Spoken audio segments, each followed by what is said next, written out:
তুলনামূলকভাবে আদাটা বাড়ছে বেশি, অনেক মারাত্মক বাড়ছে, যেমন 130 টাকা যে 200 টাকা হয়ে গেছে। মানুষের আয় কমে গেছে, বাট নিত্য প্রয়োজনীয় জিনিসগুলোর দাম ডে বাই ডে বাড়তেছে। যেমন আমরা 30% করে আমরা টোটালে আদার কেজি ছিল 130 টাকা, 125 টাকা, আধা কেজি 200 টাকা। তারপর আপনার পেঁয়াজ, রসুন, এলাচ, বিশেষ করে এলাচটাই মারাত্মক হারে আর কি, প্রায় 40% 50% বেশি হয়ে গেছে। তারপর অন্যান্য তুলনামূলক হারে এখানে মোটামুটি ন্যায্য মূল্য পাওয়া যায়। মশলার দাম যে হারে বাড়ছে, কিন্তু সাধারণ মানুষ আমরা তো নাগালের বাইরে। গত বছরের থেকে এবার অনেক বাড়তি দেখা যাচ্ছে। যেমন এখন আমি এইমাত্র ঢুকলাম এখানে, এলাচের দাম 100 গ্রামের দাম চাইলো 620 টাকা, যেটা ছিল 400 450 এরকম। লোডশেডিং কিংবা ঘরের বাইরের তীব্র গরমে ওয়ালটন রিচার্জেবল ফ্যান থাকলে থাকবে শুধু বাতাস আর বাতাস। তো সব দামই মোটামুটি বাড়তি, মানে বাজার সদাই একদম ধরা ছোঁয়ার বাইরে। সব মিলিয়ে আর কি, মানে জনজীবন একদম বিপত্তির মুখে। কোরবানি আসলে তো বাড়বি, আর সচরাচর সারা বছর তো একটু কমই হয়। সবাই যেভাবে চলতেছে আমাদের তো সেভাবে চলতে হবে, একার পক্ষে তো আর বলা সম্ভব। মশলা ছাড়া তো অসম্ভবই, কারণ মশলা ছাড়া তরকারি স্বাদ হবে না। আগের তুলনায় সেম দামই, কিন্তু বর্তমানে লোক সংখ্যা বেশি, আর বিশেষ করে চাহিদাও বেশি। আমার কাছে তো মনে হয় না বাড়ে, এই আগের মতনই আছে, যেমন আগে যা নিলাম তাই সেম পাচ্ছি। অন্যান্য বছরের চাইতে এবার ওই মশলার দামটা একটু আগের মতো নিয়ন্ত্রণে আছে। মাঝখান দিয়ে বাড়তেছিল, জিরার দাম বাড়ছিল, এলাচের দাম বাড়ছিল। তারপরে আলু বোখারের দামটা অনেক হাই হয়ে গেছে। আগে ছিল 700-800 টাকা কেজি, এখন বর্তমানে 1500 টাকা 1400 টাকা আলু বোখারের দাম। শুধু ওটার দামই একটু বাড়তে হয়, এছাড়া অন্যান্য যত মশলার আইটেম আছে সবগুলো নিয়ন্ত্রণে আছে বাজারে।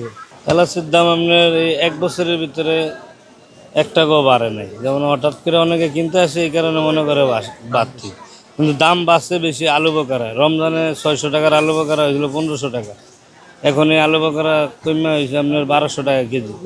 কিশমিশ, কাঠবাদাম, আলু বোখারা এগুলোর দামই বাড়তি, আর অন্য অন্য জিনিস আগের দামই আছে। লং, এলাচি, দারচিনি, গোলমরিচ, জিরা এটি ঈদ উপলক্ষে চলে বেশি, কিন্তু জিরাটার দাম একটু কম আছে। জিরা কেজি হচ্ছে আপনার 600 থেকে 650 টাকা। যেমন এটা গত বছর আসছিল 800 750, এই হিসাবে গত বছর হিসাবে এবার জিরার দাম কম আছে। এলাচিটা কিনলাম 100 গ্রাম 540 টাকা নিচ্ছে। লবঙ্গ নিলাম হচ্ছে 100 গ্রাম কত 160 টাকা রাখছে। আগে হয়তো একটু কম ছিল, 100 গ্রামে হয়তো 80 টাকা 70 টাকা এরকম হয়তো বাড়ছে। এই বিষয়ে আসলে আমরা সাধারণ জনগণ, আমাদের একার বলার তোর কারণ না, সবারই এটার উদ্যোগ নিতে হইবে আর কি।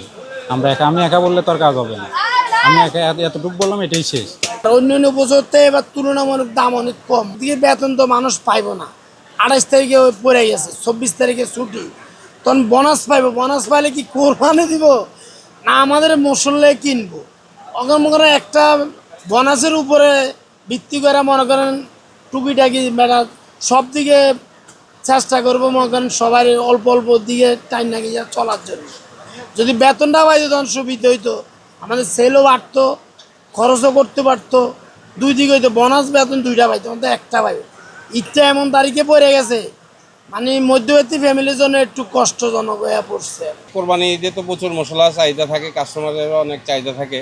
তো সেক্ষেত্রে এবছর কোরবানির মশলা বিক্রিটা এখনও ভালোভাবে শুরু হয়নি, হচ্ছে টুকিটাকি। মশলা গত অন্যান্য বছরের তুলনায় এবছর মশলার দামটা খুব কম। যেমন গত বছর 800-900 টাকা 1100 টাকা জিরা ছিল, এবছর ওই জিরা 600-700 টাকা, মানভেদে এরা 550-60 টাকাও আছে। আর এলাচ গত বছরের চাইতে এবছর দাম অনেকটাই কম। গত বছর যেমন ছোটো এলাচটার দাম ছিল 5200-300, বড় সাইজেরটা ছিল 6000 টাকার ওভার। এবছর ওরকম না, এবছর ছোটো সাইজের এলাচ যেটা, ওটা হচ্ছে আপনার 4400-500 টাকা কেজি, এবং বড় সাইজের যেটা ওটা হচ্ছে আপনার 4800 থেকে 5200 টাকা পর্যন্ত। আর অন্যান্য মশলা যেমন লবঙ্গ, এলাচ, গোলমরিচ, দারচিনি এগুলা গত বছর যে দাম ছিল এবছর ওই দামই আছে, কোনো মশলার দাম বাড়েনি এবছর। বিশেষ করে তেলের দামটা কিছুটা কাইসির ছিল মার্কেট, এখন লিটারে 4 টাকা করে বাড়াইছে। বাড়ানোর পর এখন স্বাভাবিক সরবরাহ আছে, এখন কোনো ঘাটতি নেই। আর আমাদের বেচা বিক্রি এখনও তেমন একটা পাইকারি পত্র আসে না, কম।